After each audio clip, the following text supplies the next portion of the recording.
ओम गणेशाय नमः। ओम नमः शिवाय। मैं निखिल ज्योतिषाचार्य आप सभी का मेरे चैनल पर पुनः स्वागत करता हूं। आशा करता हूं कि आप सभी स्वस्थ होंगे। महादेव की कृपा आप सभी पर सदैव बनी रहेगी। ये वीडियो धनु यानी कि सजिटेरियस के लिए बहुत विशेष है, क्योंकि वीडियो है आने वाले सप्ताह यानी कि 14 जुलाई से 20 जुलाई 2025 के साप्ताहिक राशिफल के बारे में। कैसा रहेगा आने वाला सप्ताह धनु के लिए, सजिटेरियस के लिए। जो मेरा साप्ताहिक राशिफल होता है प्रमुखतः चंद्रमा और उनकी गति पर आधारित होता है। चंद्रमा एक ऐसे विशेष ग्रह हैं जो बहुत तेज गति से भागते हैं, 2.25 से 2.5 दिन में राशि बदल लेते हैं। तो स्वाभाविक है कि पूरा हफ्ता जो कि 7 दिन का होता है उसमें कई बार राशि बदलेंगे। मन के कारक हैं, उनकी विशेषता ये भी है कि जिस भाव में जाते हैं उसको बहुत एक्टिवेट कर देते हैं, इसीलिए डे टू डे एक्टिविटीज़ पर उनका इम्पैक्ट बहुत रहता है और इसीलिए साप्ताहिक राशिफल की विशेषताएं बहुत रहती हैं। क्या प्रभाव रहेगा आने वाले सप्ताह में चंद्रमा के इस गोचर का हमारे जीवन पर, इसको समझने के लिए, जानने के लिए, पहचानने के लिए साप्ताहिक राशिफल अति विशेष होता है। यदि लग्न राशि या चंद्र राशि आपकी धनु है, दोनों ही गाइडेंस के लिए इस राशिफल को देख सकते हैं। जहाँ से ज़्यादा सूट करता है, रिलेट करता है, वहाँ से इसको ऑब्जर्व कीजिए। व्यक्तिगत तौर पे मेरा मानना है लग्न राशि से देखेंगे तो अच्छा है। इनकेस नहीं पता है आपको अपनी लग्न राशि, तो आप अपनी चंद्र राशि से भी इसको देख सकते हैं। शुरू करते हैं। चंद्रमा आपके तीसरे भाव में ही होंगे 14 तारीख को और 15 तारीख रात के करीबन 11:30 तक यहीं पर रहेंगे। चंद्रमा का तीसरे घर में आना बहुत अच्छा माना जाता है। अष्टमेश है और अपने से अष्टम में बैठे हैं। कई नई संभावनाएं खुल सकती हैं, कई नए रास्ते खुल सकते हैं। बस अष्टमेश अपने से अष्टम में, वो भी राहु के साथ। थोड़ी सी अति उत्सुकता, जल्दबाजी और इल्यूजन और धोखाधड़ी भी हो सकता है। तो जहाँ एक और गति बहुत रहेगी हफ्ते के शुरुआत में, धोखा देने वाले लोग, भ्रम फैलाने वाले लोग भी आपके आसपास रहेंगे, तो उनसे भी थोड़ा बच के रहिएगा। तीसरे घर के राहु भी अच्छे माने जाते हैं, तीसरे घर के चंद्रमा भी अच्छे माने जाते हैं, लेकिन इन दोनों का जो मिलन होता है उसको ग्रहण दोष भी कहते हैं। इसलिए अपने कम्युनिकेशन पर भी बहुत ध्यान दीजिएगा। अचानक से कोई यात्रा का प्लान मत बनाइएगा। यहाँ पर चंद्रमा पर मंगल का प्रभाव है, जो अंगारक दोष बनाकर बैठे हुए हैं। मंगल जो है वो आपके लक्ष्मी स्थान के स्वामी और भाग्य स्थान में बैठे हुए हैं, तो ये अच्छा है। और गुरु की दृष्टि भी है, जो खुद लग्नेश है। गुरु का प्रभाव, मंगल का प्रभाव यानी कि बल, पराक्रम, भाग्य, सौभाग्य सब कुछ रहेगा। बस ध्यान ही देना है कि राहु के साथ हैं, फिर मंगल का प्रभाव अंगारक दोष युक्त, तो गुस्सा बहुत रहेगा। और अब ये जो वेग है गुस्से का, जल्दबाजी का, ये सब मिश्रित करके ना आपको गलत साइड पर भी लेके जा सकता है। इसलिए जल्दबाजी से, गुस्से से आपको पूरी तरह से बचना है। जो भी बातें करें संपूर्ण करें, पूर्ण करें, बातों को अधूरा ना छोड़ें। नवांश कुंडली बताती है कि हफ्ते का शुरुआती भाग अपने आप को दीजिएगा, अपनी मेंटल वेलबींग, फिजिकल वेलबींग पर दीजिएगा।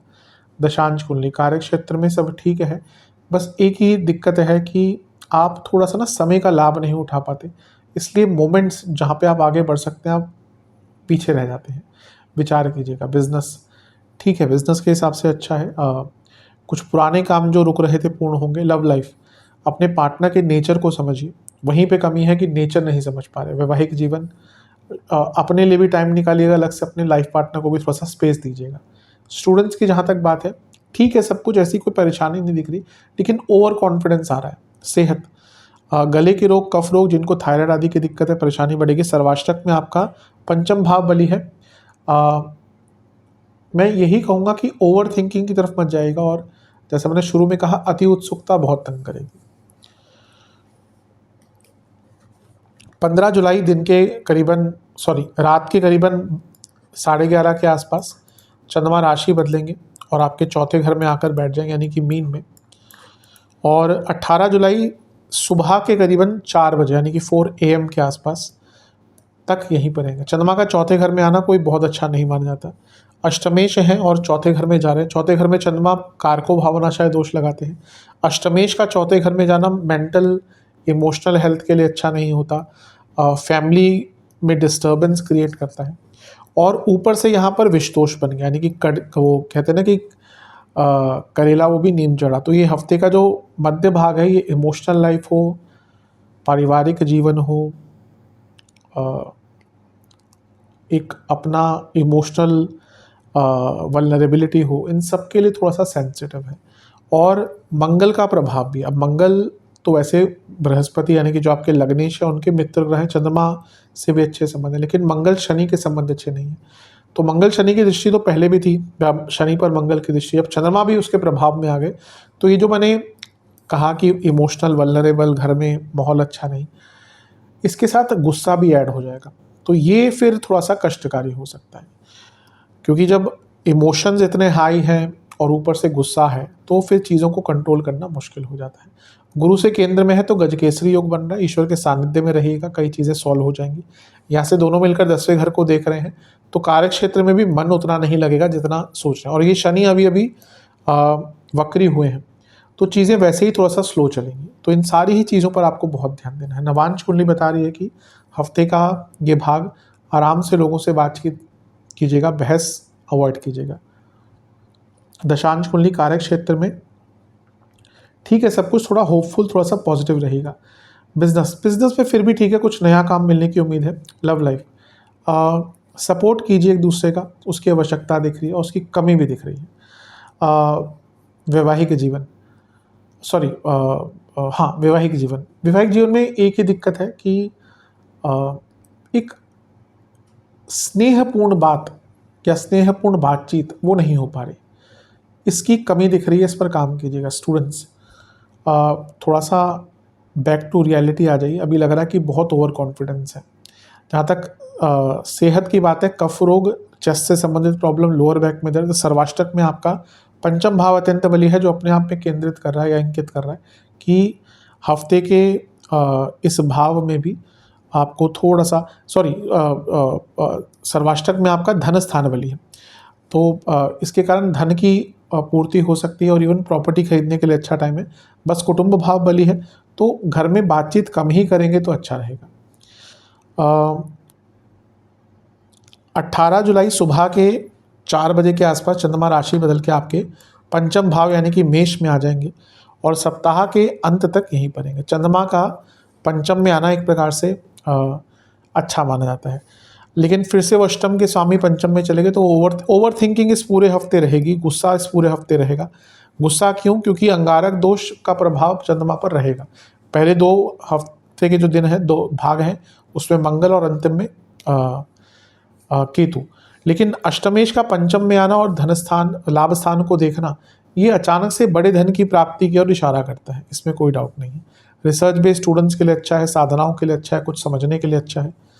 लेकिन केतु का प्रभाव भी, अब ये धार्मिक भी बनाएगा, आध्यात्मिक भी बनाएगा, लेकिन क्योंकि केतु अंगारक दोष युक्त है तो गुस्सा पूरे हफ्ते रहेगा और हफ्ते के अंत तक आते आते, क्योंकि लंबा पीरियड है, तो ये फ्रस्ट्रेशन और इरिटेशन में कन्वर्ट हो जाएगा। यानी कि आप छोटी छोटी बातों पर लोगों से चिढ़ना शुरू कर देंगे और उसके कारण फिर संबंध भी खराब होते हैं, आपका अपना मूड भी खराब होता है।